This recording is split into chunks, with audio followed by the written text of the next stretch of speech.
She was someone who was loved by everyone who worked with and liked by everyone who worked with and admired.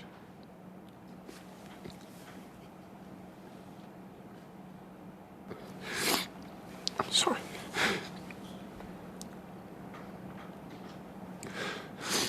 But admired by everybody who worked with her. New details emerging about that fatal shooting. Something went horribly wrong here in Santa Fe. Actor Alec Baldwin firing a prop gun, killing the movie's cinematographer.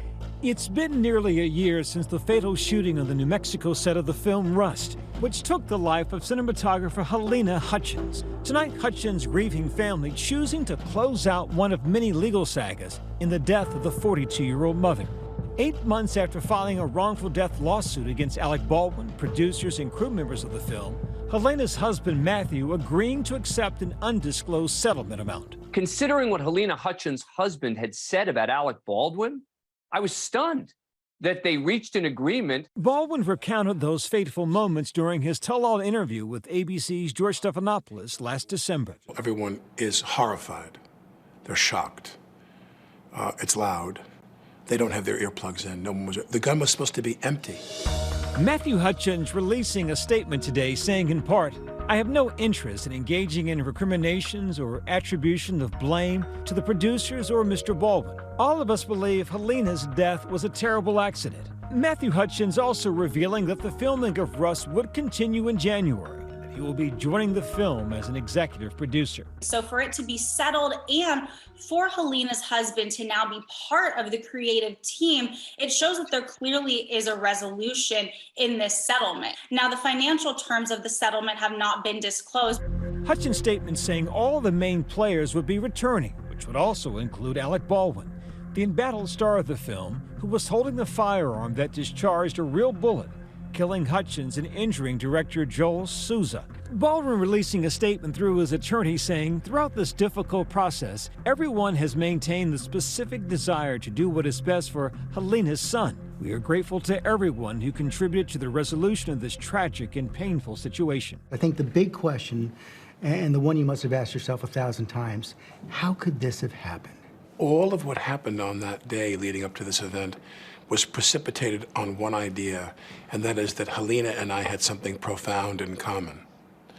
And that is we both assumed the gun was empty, other than those, dummy rounds. The settlement could put to rest just one part of the multi-pronged legal quagmire that metastasized out of the tragic accident.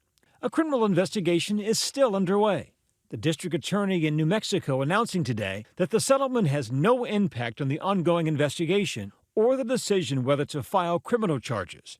Their office previously announced that up to 4 people, including Baldwin, could be charged. And there are still several civil lawsuits pending from multiple parties involved in the production. There are a number of people who were on the set who have sued each other over what happened. As harsh as it may sound, this also may have been in part a practical financial decision. When this movie comes out, it could end up making a lot of money. And that's part of what a civil settlement is. It's about money damages. Much of the scrutiny resting on the shoulders of then 24-year-old armorer Hannah Gutierrez Reed. Her attorney saying today in part, "We're hopeful that the district attorney's office will also recognize that a measure of justice has been achieved in regards to this tragic accident and that they will opt not to pursue criminal charges." Anyone who is in potential criminal jeopardy is still in potential criminal jeopardy. And nothing about this settlement is going to change that. While today's settlement brings some closure to the Hutchins family, the big question still remains. How did this happen? On a Hollywood set with an A-list actor, yet so much going wrong. For 21 days, the low-budget Western was plagued with complaints. It all came to a head on October 21st, 2021. I'm handed a gun, and someone declares, they said, this is a cold gun. Cold gun means there's no charge in there. There could be dummy rounds. In footage released from the sheriff, we see Baldwin rehearsing the scene just before the incident. The camera was not rolling when the gun went off. The first 911 call came in just after 1:45 p.m.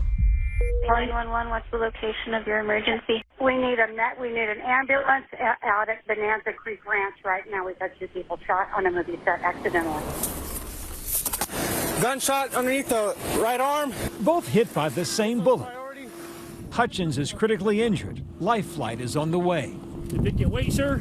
In the immediate aftermath, Baldwin spoke to deputies. My understanding, you were in the room when the lady, when someone was shot? Holding the gun, yeah. Okay, alrighty. What do you need? Well, I know your name, so Let me call you back, okay?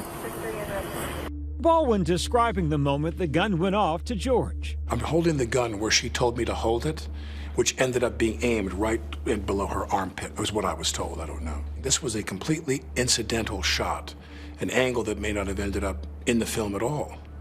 But we kept doing this, and so then I said to her, now in this scene, I'm going to cock the gun. And I said, do you want to see that? And she said, yes. So I take the gun and I start to cock the gun. I'm not going to pull the trigger. I said, do you see that? She goes, well, just cheat it down and tilt it down a little bit like that. And I cock the gun. I go, can you see that? Can you see that? Can you see that? And she says, and then I let go of the hammer of the gun and the gun goes off. I let go of the hammer of the gun and the gun goes off. At the moment, the decisive That was the moment the gun went off, yeah. That was the moment the gun went off. It wasn't in the script for the trigger to be pulled. Well, the trigger wasn't pulled. I didn't pull the trigger. So you never pulled the trigger? No. I would never point a gun at anyone and pull a trigger at them, never. Never. That was the training that I had. You don't point a gun at me and pull the trigger. Still, the FBI's report of the incident determined the gun could not be made to fire without pull of the trigger. Gutierrez-Reed told investigators that she loaded the gun before lunch with dummy rounds and that the casings looked similar to live ammunition. There's always like a chance of safety to be compromised, and that's the issue, and that's what I'm supposed to watch out for on set. In December, Baldwin describing those first moments meeting Matthew on the set after the accident. When this happened, her husband comes to town, her husband Matthew,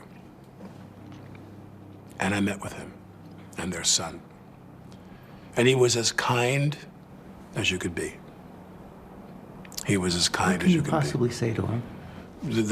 I didn't know what to say. He hugged me and he goes, I suppose you and I are going to go through this together, he said. And I thought, well, not as much as you are, and his little boy is there who's 9 years old. I have 6 kids now. I have my older daughter, Ireland, but of the 6 kids that Ilaria and I have, my oldest is 8. I have a 9-month-old baby. And I think to myself, this little boy doesn't have a mother anymore. The rest of the story played out over the coming months and calls across Hollywood for increased scrutiny on safety. It seems perplexing that we would have to use a real gun when anything could be done in post-production, especially if it can help increase the safety and quite literally save lives, as we've seen in the tragic case of Halyna Hutchins. Now, despite all these calls for increased safety and to stop the use of firearms, not much has really occurred in the entertainment business. We haven't seen legislature really take place. Now, as the film looks to push forward from its tragic halt, one question still looms unanswered from that fateful day. How did a real bullet get on that set? What I'm saying is, that's for a criminal investigation to solve. I have no idea. I have no idea. I take that back. I have some ideas, but that's not for me to say. I've spoken to the sheriff's department multiple times. I don't have anything to hide, you know what I mean? The facts as I see them are what I've stated on the record. We'll have more on this story on Good Morning America in the morning. Hi, everyone. George Stephanopoulos here. Thanks for checking out the ABC News YouTube channel. If you'd like to get more videos, show highlights, and watch live event coverage, click on the right over here to subscribe to our channel. And don't forget to download the ABC News app for breaking news alerts. Thanks for watching.